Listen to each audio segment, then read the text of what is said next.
Welcome, Spartans, to Mission Debrief. We're playing every mission of the mainline Halo video game series in chronological order, discussing our experiences and sprinkling in a little lore along the way. If you'd like to play along and have your thoughts read on the show, email us at podcastevolved@gmail.com or drop us a tweet at podcastevolved on Twitter. We'll be playing the Keys mission from Halo Combat Evolved on the next episode. This episode, we're debriefing 2 Betrayals from Halo Combat Evolved. I'm your host, Colin Perkins, alongside David Arnold. Hello, everybody. And Krista Brown. 343 is not evil. He's just misunderstood. Is he? We'll find out. It's true. Today. Bah, bah, On the last mission, what we did is we essentially followed 343 Guilty Spark on the way to the Index. We meandered through the library while being attacked in every direction from the Flood, and we hated every minute of it. Not a lot of good things to say about the library. This mission, 343 Guilty Spark, confirms his intentions of firing the Halo after Cortana swipes the Index out of Master Chief's hands.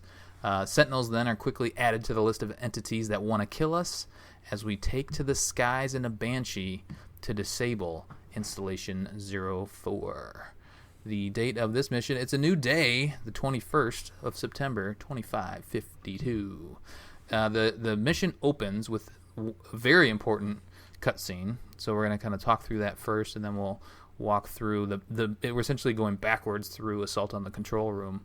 But yeah, Cortana finally resurfaces after 343 Guilty Spark essentially is using us because we're a reclaimer he wants to fire the Halo right there, right, guys? David, are we like essentially firing it at that moment? I think so, yeah. That's pretty much what he wanted. That's crazy. And then Cortana pops up, and this is where I think I mentioned in one of the previous episodes where Cortana was originally written as with like a British accent or a British background because she uses a lot of British. She says sawed off, right? Yeah. And that's not really an American term. And there's a couple other terms that she uses in this diatribe as she's essentially verbally assaulting 343. All you could do is float and sputter. Yeah, anything in particular you guys like about this? Krista, what's kind of there's a lot of key takeaways from this cutscene in general. This is the cutscene that explains exactly what Halo is, right? Mm-hmm. I mean, because Master Chief up to this point doesn't really know what he's doing. He's just like, man, this floaty guy was like, hey, I can stop the Flood, so I helped him. And now he says by stopping the Flood, he actually has to kill me. Well, and it's interesting that when the very start of the mission, 343 is actually in the middle of explaining the Flood, I think, to Master Chief, right? He's talking about how, I forget the exact line, but he's essentially saying anything can be a potential vector for the Flood. I don't think he says Flood specifically, but it feels like he's explaining what's going on with the Flood to him. Anything with at least sufficient biomass to sustain the Flood. Yeah, right. And 25,000 light years radius. Yes. That's crazy. Radius. Radius. So essentially the Halo, when it's fired, this Halo, I think probably all of them, we're assuming, have a 25,000 light years. I'm pretty sure radius. they all have the same range, and then like they all do it together. So 25,000 light years, and then he talks about how that's essentially enough, I don't know, spread, whatever you want to say, to take out the entire Milky Way galaxy, right? Just the Milky Way galaxy? That's where this is taking place. Yes, the known galaxy. So the Forerunners actually didn't venture. The Forerunners didn't actually venture very far from the Milky Way galaxy, right? I mean, there are a lot of different solar systems and stars and stuff in the Milky Way galaxy to sustain the Forerunners at that time. So they never needed to expand through the huge voids in between galaxies. We do see in one of the books a Forerunner leave the Milky Way galaxy and to go to Path Calcutta, I think it's called. Nailed it. Yes. Haha. It's been a while since I read those, but I'm still super smart. But I'm pretty sure they said it was the closest galaxy, so it's probably the Andromeda galaxy, right? Well, because that's the closest galaxy to us. I had one of those moments, just like, whoa, the universe is huge, man. One of those moments, because essentially 25,000 light years is the radius for one ring. There's 7 rings to take out all life within the Milky Way galaxy, and there are, meanwhile, like billions of other galaxies out there. Yeah, it's just like one of those holy shit. Yeah. Anyway, here, if you ever want to feel really, really small, look up at the sky and think every single one of those points of light has planets around it, just like our solar system. That makes you feel small, right? Yep. I mean, that is like, oh shit. Yeah, that's just nuts. Very nuts. Yeah, so anyway, we get the drop of the halo. He was going to fire the halo. He confirms that. And then one of the other really interesting lines that comes out of this is he said, well, essentially, he was calling Master Chief on, he should have known what it was going to do because you've already fired it before, right? Yeah, like last time it was, but you already knew that. I mean, how couldn't you? I have the script up, so. And then he says, last time you asked me. So essentially, this encounter happened before, and this is where it's like some super deep lore stuff, and so we're not going to get really too far into it. But he said, last time you asked me if it were my choice, would I do it? And that line in general is like, super wait a important. minute, what's going on, right? Yeah. And they don't really fill in the gaps on that one line until like 10 years later when they start writing the books. 2013 when the book comes out, right. That actually like connects these two lines, because at this point, like, this whole cutscene is Guilty Spark making references to things we have no idea about. Right. He just continues talking, and it's just like, I have no idea what you mean, man. And that's a lot of Guilty Spark's dialogue. A lot of his dialogue is these huge chunks of lore that have zero context to them in the game. Right. So they don't mean anything. So you just think he's crazy, rambling machine. Well, and that's the brilliance of this game in general. I know we've kind of said it before, is like it builds this deep, potentially deep lore, huge world, but it's also really just a super fun shooter that you can play with your friends. So if you don't care about any of the story and the dialogue and all that, you don't have to, but it is there, and they've kind of built that foundation to then, now, today, 2018, 17 years later, where we have a countless number of books and, 8 to 10 games, and like the universe that they built is huge now, and based off of just kind of these initial seedings that Bungie planted back in 2001. It's pretty nuts. Anything else you guys want to cover on this initial? So we wrap up here. He says then essentially 343 just says keep his head, do you know why he says keep his head? Because that's where Cortana's chip is. Yes, that's what I was thinking too. Okay. So keep the head and then dispose of the rest, and then the Sentinels essentially turn on you, and then you grab your plasma pistol, which I don't know why you have a plasma pistol right away. It's based, I think it's literally for the Sentinels, because if you hit them with an overcharged plasma pistol beam, they die instantly. Mm-hmm. It's a one shot, yeah. Yeah, that's what I did too. Eventually. Do we want to talk about the theory that's with this first cutscene? The theory of like the last time you asked stuff, me. That stuff. Yeah, we can talk about it a little bit as long as we don't spoil too much. Yeah. I got this. Okay, you got it. So, during this cutscene, Guilty Spark says, "Last time you asked me if it were my choice, would I do it? Having considerable time to ponder your query, my answer has not changed." So, this is a line that really sticks out. It's like, what is he talking? It's like he's talking to a different person. Mm-hmm. So if you read the Forerunner book Silentium, on page 314, the Isodidact, who ends up firing the installations, talks to Guilty Spark and says, "Tell me, if it was your choice, after all we have seen and survived, would you fire the rings?" Mm-hmm. Yep. So which is interesting. Yeah, that is like, together. And the interesting thing about it is, in the Halo universe, this is all like huge lore stuff from the Forerunner trilogy, but essentially you can implant ancient memories into other beings. They're called Giashes, whatever they're called. But you're able to implant other memories into, or other essences into another living being, essentially making them 2, 3, 4 people. Mm-hmm. Which kind of harks to is an essence of a Forerunner in Master Chief, and is that why Guilty Spark is so confused? Which, or is that essence another human, ancient human? Yeah, it could be another. So there's this hasn't been addressed in any other medium or anything like that, and there are theories for it, theories against it, debunking theories, all that kind of thing, but this hasn't actually, those two lines from the book and this game are the only two links we've seen so far. So it's just an interesting thing. It might just be a coincidence, or it might turn out to be something. So keep an eye on that. Read Silentium, Cryptum, Primordium, not in that order. Well, this is a big diving off point, rabbit hole point for certain people, and I've had a couple, I think, in this game in particular, but this was another one for me. Is what is he talking about? And then I immediately took to the internet and just went down a huge rabbit hole, and that's just another one of the things that makes this game so interesting, because it's got the super deep lore, and then it's just also fun to play. Yeah. Well, and that line always was really interesting to me. So when I read Silentium and that line was said, I was like, no fucking way. That's not a thing, is it? Right. And so I had to go back and, watch the cutscene and be like, what the hell? Mm-hmm. What is this weird link? These two lines. Yeah. So, oh God, it's just shit like this that really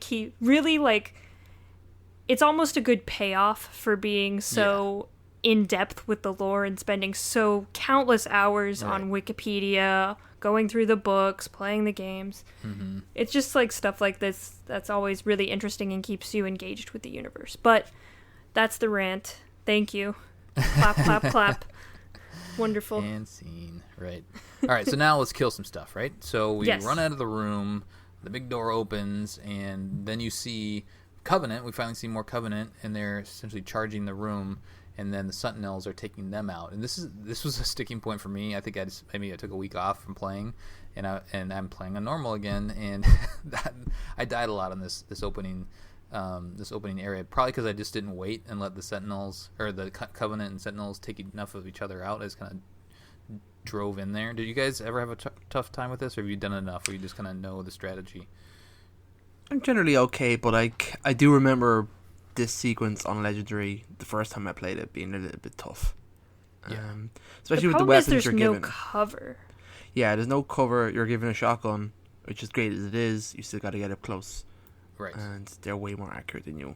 So. And the grunts have a bunch of needlers, which, as we all know. Track you. Yeah. Yeah, track you. So you blow up pretty quick. I think I eventually just hucked a couple grenades down there to help clear them out, and then they took out the rest of the Sentinels, and then I was able to mop up the rest of it. So, but yeah, it's not easy, that part, and then you actually have to fight down I don't know, what is this? This is a big structure, I guess, a control room. Yeah, the temple structure thing. Yeah, you have to fight your way down there, and that's not necessarily. There's enough resistance. You can kind of to just slide down the side. Yeah, you can take some shortcuts if you really want to. Yeah, or you can take the path. And you do find a rocket launcher at the base. There's some dead flood down there, so that's kind of fun. I felt that was a really interesting thing about this mission, is you kind of come out of the control room and it's just Covenant, and you're like, well, are we far enough away from the flood infection? And so you play through a lot of this mission without seeing any flood until oh shit. They just pop out at you and you're like, ah shit, they're here too.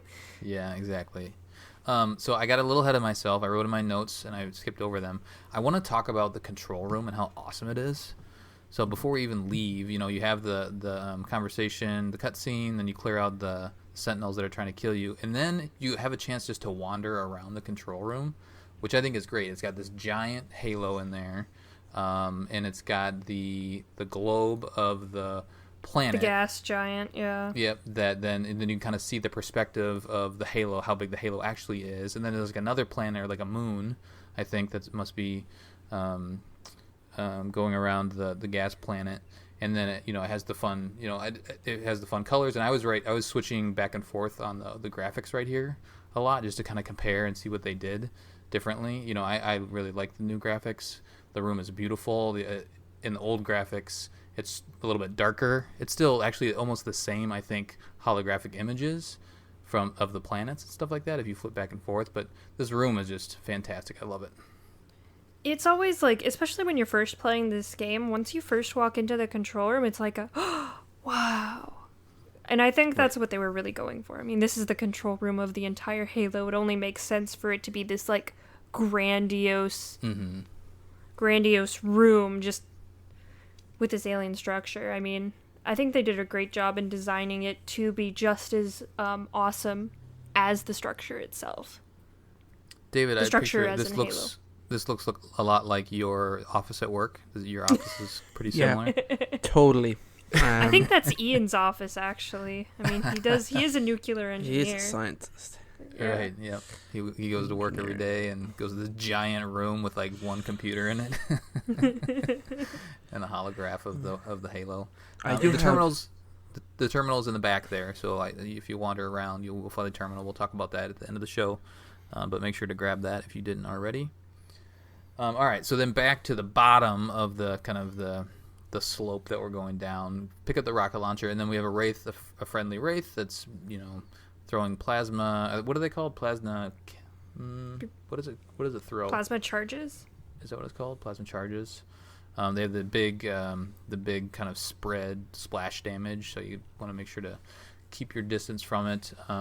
But then it gives you your Banshee over there, and there's Banshees throughout, and we get to fight some Banshees. Are you guys good at flying Banshees? Yes. I'm okay. You are? I like that honesty. I've never been that good. One thing that I noticed is you kind of drive it similar to the Warthog, right? You have to push forward in order to fly. Yeah. But then it falls, right? Like it doesn't hover? Or was I forgetting a button? In this You game, can- it falls. Yeah. But in other games, you it'll can hover it. Yeah. In this game, you have to keep moving forward. Okay, because I found that if I wanted to shoot at something, I would actually move it backwards and like move away from it, and that ended up being a little bit easier. You kind of move backwards slowly, but that's how I was able to kind of stabilize and then take out some of the Covenant from up above. But honestly, in this game, being in the Banshee isn't super combat heavy. It's usually just whoever's on like the platforms that you land on. Right. Yeah, I ended up doing the dogfight with some of the other Banshees, just to clear them out of the area. For funsies. Yeah, just for fun. But essentially, what you do is you hop in the first Banshee, and then there is a platform up above, and you finally get some waypoints. This is one of the first missions, I think. Is this the only mission that has waypoints? I'm not sure. No, in order Pillar missions. of Autumn, she gives you a waypoint. That's the okay. first one I can The first one. remember. Yeah. Right, but there's not many in the game. So then we fly up there, and then we walk through, and essentially what we do is we're disabling the pulse generators. And I think, are those pulse generators those things at the second mission, so Halo, that are firing up into the sky? Is that what I a pulse believe generator that's is? I believe that's part of the pulses that do create the firing mechanism. We see it in later games. We see actually like kind of a bit more of how the Halo fires, but Okay. yeah, I think it does have to do something with that. It's basically the generators that make the pulse that the Halo that's Halo's weapon. I mean, it's just a pulse that the Halo actually does. Yeah. So essentially there's the crazy good cutscene with a ton of information, and then immediately after that, then Cortana's like, okay, here we go. We're going to blow up this thing. But first, well, she already comes up with the plan. She's like, okay, we're going to blow up the Halo with the reactor from the Pillar of Autumn, okay? You follow me so far? But first, and then we have to go and disable these 3 pulse generators in order to give us time to get back to the Pillar of Autumn. Okay, ready? Break. I feel like she didn't come up with that on the spot, though. She was sitting in the Halo's control room for 12 hours. Yeah, that's true, I guess. So, I mean, I'm sure she figured out what Halo was and what Guilty Spark was doing, and then automatically came up with this plan of what's the best way to disable this Halo. Yeah, it's probably going to be blowing up. What is available to me that I can blow up? Oh, yeah, the Pillar of Autumn's here. Yeah. How do you take that plan, David? Do you like the plan? Do you like the plan to just blow it up? Sure, as it is. Yeah, it works. They would have been screwed if they didn't have the Autumn. I don't know what would have happened then. But I mean, they still had other Covenant ships that they could detonate if they needed to. oh yeah, I suppose. Yeah. I So mean, yeah, it's a good plan. It'll work. you're on board. Hmm. Glad to hear it. All right, so we go up, and then essentially the other cool thing that Cortana figures out is that she can use our suit, our Mjolnir armor, to detonate an EMP, which will then take out these pulse generators. So essentially, the rest of this mission is going to the 3 designated waypoints that Cortana identifies, and then walking into this thing, this light, this pulse generator, and then blowing it. And they add, essentially, it adds a little bit. I don't know. Do you guys like that mechanic where you just kind of walk into it and then your shield is down? It kind of strikes me as weird. Like they couldn't come up with something else. I figured originally I wanted to just shoot it. I'm sure everybody tries to shoot it right away, especially if they're not listening. It's just a weird thing. Krista, do you like the whole EMP walking into the light thing? I think they did a good job at explaining exactly why you did that. Mm-hmm. I think shooting it would have been probably... if this game was made today, it would just be shoot it, right? Yeah. I think that with the limited technology and, of course, the limited dev time they had, it made more sense to not have an object that needs to, like, slowly be destroyed. Because destructible objects were not as widely used. Yeah. Because, like, the only destructible objects in this game is the Covenant vehicles. Right. Yeah, they blow up. That's a good point. Yeah, and maybe you would have picked up a super special weapon in a future game to then blow it up, something like that. Anyway, yeah, it works. Or it's a button. Yeah, or a button, right? The detonate button. Well, they also screw you over too, because once you step in there, like a million enemies spawn when your shields are down. Right, and I think that's why they did it, is to make it a difficult situation versus just walking around and shooting something and then moving on to the next one and shooting it. They're adding a level of challenge by taking your shields down, and that's probably what they talked about when they came up with that mechanic. So essentially, what we do is we just backtrack. We blow up this one, we hop back in our Banshee, and then go to the next waypoint. Go down. What do? We go down. We dive down to the tunnel. Here, right? Yeah. Dodging rockets and all sorts of stuff. It's fun. Oh my god. The freaking flood, the rocket flood. Holy shit.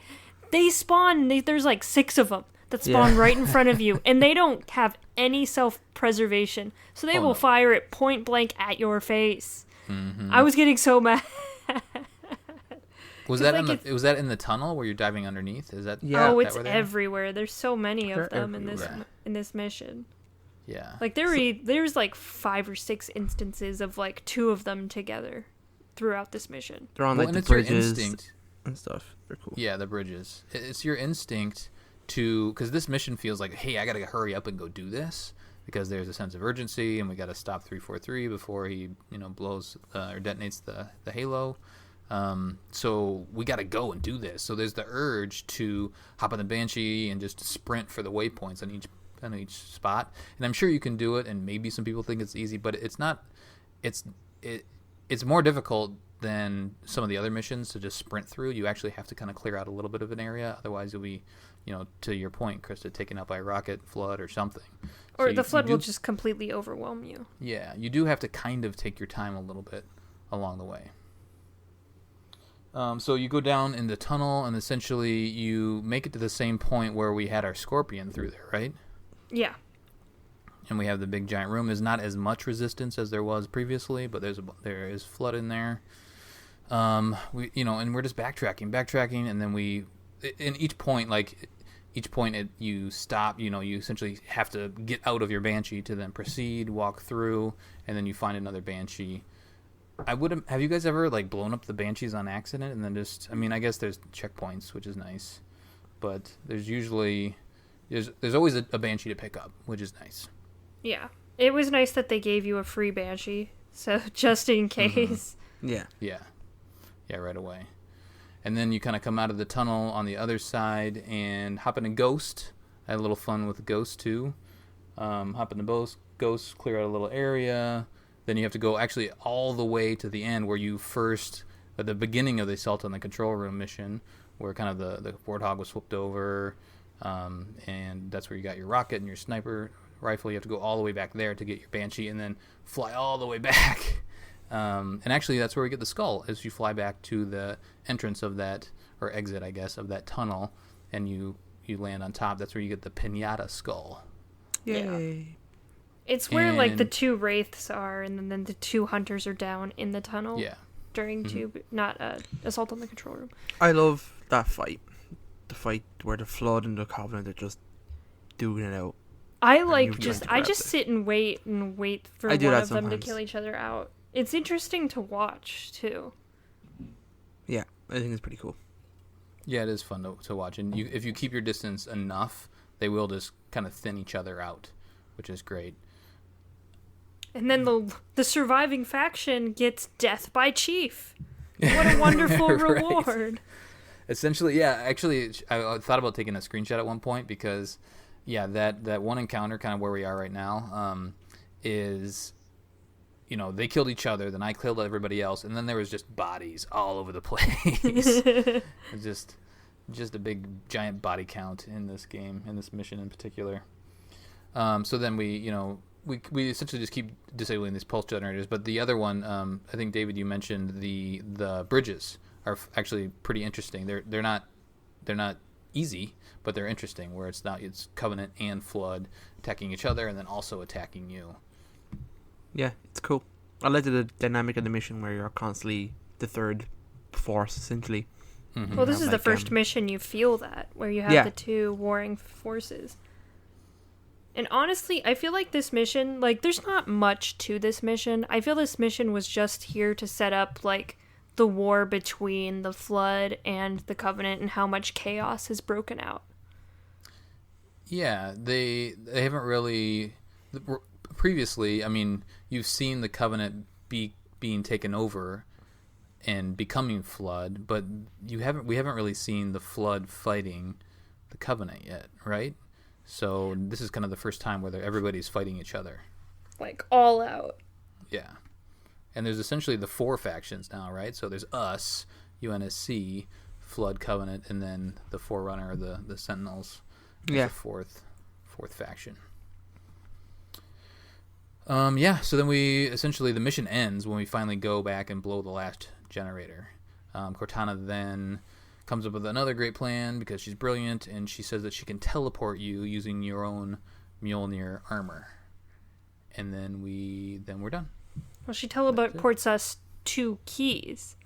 Right. Because he has the ability to override the generator's failsafes. Oh, so that we can blow the reactor in the Pillar Bottom. Right, so we have to get 2 Keys.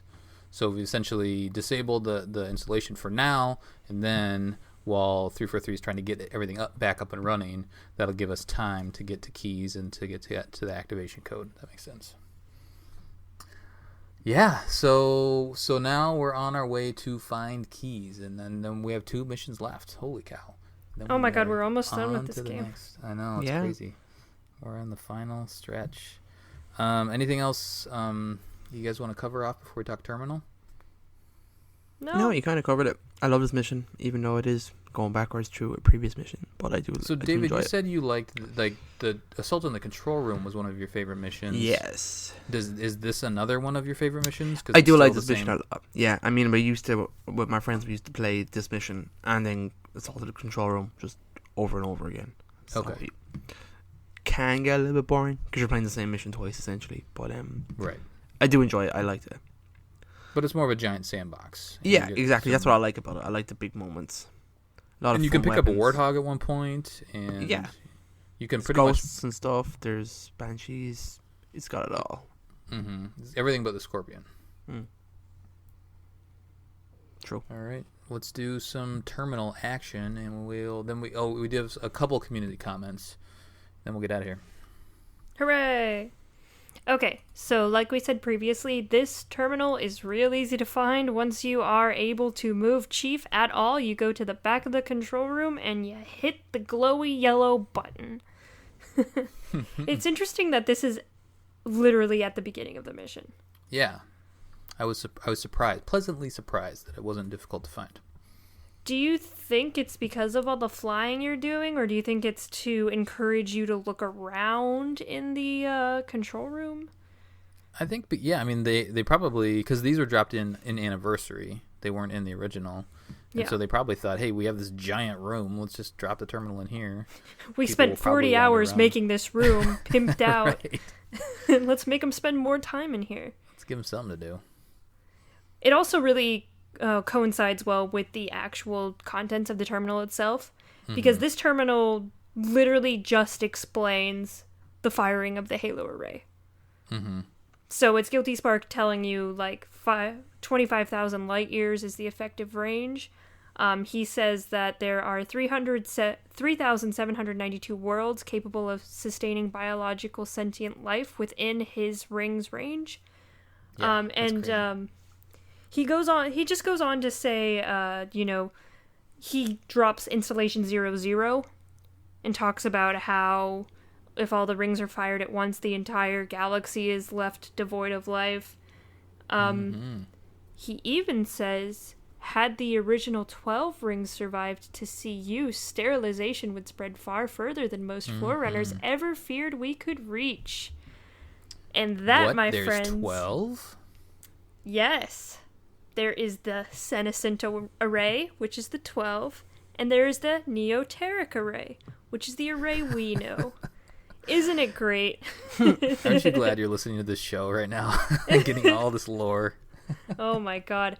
And actually, like, these two arrays were just recently named for us. They were named internally, but it was a couple months back that 343 did a very nice lore stream about the rings and named the two arrays, the Cenacint and the Neoteric, because they worked differently, and the original rings were much bigger than the ring we're currently on.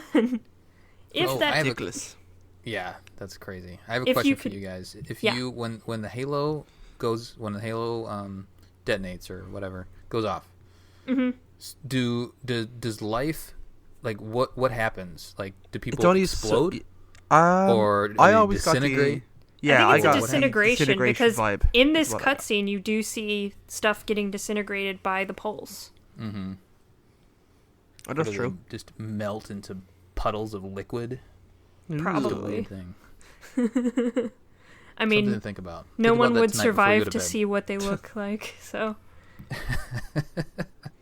Well, I think it's kind of a targeted blast, for lack of a better term, in that it's only looking at certain kinds of life, not all life. Literally, it just the life that certain kinds of life. Yeah, it's literally just the sentient life that can sustain the flood. Because if you notice, the only flood forms we see are the elites and humans. We don't see any flood forms of grunts or jackals. Oh, good point. Because grunts and jackals are not big enough to host a flood parasite. Oh. They're literally, their structure is just too small to house one of those little doodads, the crawly doodads, paper mache. So they don't get infected at all? No. I think I wouldn't be surprised if it kills them as opposed to converting them. You won't see like a zombie-like grunt coming after you. Man, I never thought about that. I need to do some more Same Googling. thing with the hunters too. Yeah, because I think the hunters are actually multiple entities. Aren't they? I think they did mention that they could potentially be the only thing that are immune, are hunters. Yeah, because they're multiple entities. Yeah. But I think that's the lore explanation to why we don't see jackals and grunts getting actually infected, is because they're just too small. Interesting. It's very interesting. I'm serious. It's interesting. I believe you. All right. Anything else from the terminal? Yeah. We're about halfway through. What? We got a couple other things. He names drops the librarian again. So he says that just the Halo rings cleared the stage for the rest of the librarian's plan, which is the reseeding of the galaxy after the Halo rings were fired. Of course, we are existing right now, which means something happened after the rings were fired in order to reseed life throughout the galaxy. And then he starts talking about the Didact. And if you remember when this game came out, it was before Halo 4. A year before Halo 4. So they were teasing like all the didact symbols and stuff, that campaign. Where it was just like the didact symbol would show up in a Halo trailer and you're like, what the hell is that? So the didact symbol shows up and he's talking about, you know, whether the didact's plan would have succeeded at a smaller cost, because the didact had a plan that wasn't complete extermination of all living life. But at the time that he proposed it, the Forerunner Council said, you're not doing that. And then told him to not do that anymore, which is one of the reasons why the didact is not our friends. Because it kind of like it gets him away from the Forerunner Councils and makes him start going off on his own, which leads him into this kind of strange madness that we see him later. But he had a difference in philosophy from everybody else. Yeah, because he wanted to just put everyone... He was just like, why don't we take all living life and put it somewhere else? Right. It's literally his plan. And then the Forerunners are like, no, we're just going to kill it all. But great plan. But I thought that was interesting because, you know, as we keep saying, we don't know anything about this at this point in time. So all of this is completely out of context. So well, the other interesting thing too. Sorry, this is a weird episode because there's so much like lore in this. If a Halo array fires, right, it like disintegrates everybody, and then they talk about reseeding. Yeah. So essentially, they're putting life back in place. So all of like the fossils and all that sort of stuff is still on the planet. So essentially, you know, if this were to have happened, we wouldn't have known about it because it just killed all sentient life, and then they just kind of put everything back in place. So everything that was like, you know, all the ruins and like all the stuff that had happened on these planets was still in place. So it was just kind of like a gap of however many years, and then everybody's back. Yeah. It's a weird thing to think about. It is. It's very strange. Another thing is, but if something were to go wrong with one of the Halos, if our tools were ever used against us, ... long plans indeed. Which makes me think of the legendary cutscene of Halo 5. I won't spoil it, but I think you guys know what I'm talking about. Yes. If the Halos are ever used against us. Gotcha. Which is interesting that if this is actually a reference to literally the last thing we see in Halo 5, that is a long line. That's a long line of foreshadowing that they are doing. So they're in it for the long game. 343. They are indeed. They do a good job. All right. But yeah, good stuff. This one's interesting because it has to do so much with the firing mechanism of the Halo, which is always horribly, horribly interesting. So, good stuff. Absolutely. Thank you. Horribly, not confusing, but they don't really lay everything out. Like we've learned so much over the last 7-8 years that there's just so many questions. Now we almost have it all figured out about, but there's just a lot to think about, a lot to take into consideration. Let's do some community stuff, and then we will get out of here. I posed the question. Krista and I are both fans of 343 Guilty Spark because we think he's funny. He's funny, and he's like the one. He's the one structure, like in the original games, the original couple of games. He's the one thing that's like, "Hello, here I am to explain everything." Right. You're like, "Thank you so much. I needed that." With a little bit of comic relief along the way. Yeah, he's good for that. So I posed the question in our community groups and on Twitter, just am I evil? And put a picture of 343 Guilty Spark. And we got a couple responses on Facebook, didn't we, David? We sure did. I'm going to ignore the first one because it's pointless. There's maybe a couple of spoilers in there, so maybe dance around those. I will. Most people, we got Jose thinks yes, just die. Stephen has an excellent response, which I really liked. Stephen Werner. He said protocol dictated his response, which is pretty fun, which is accurate. Right. There's a whole bunch of replies and conversations and stuff like that around like that. But I think there's an element of rampancy to it. I mean, I think you see it in certain terminals and stuff like that when he's kind of wigging out a little bit. and I think he knows it himself. But I think people like 343.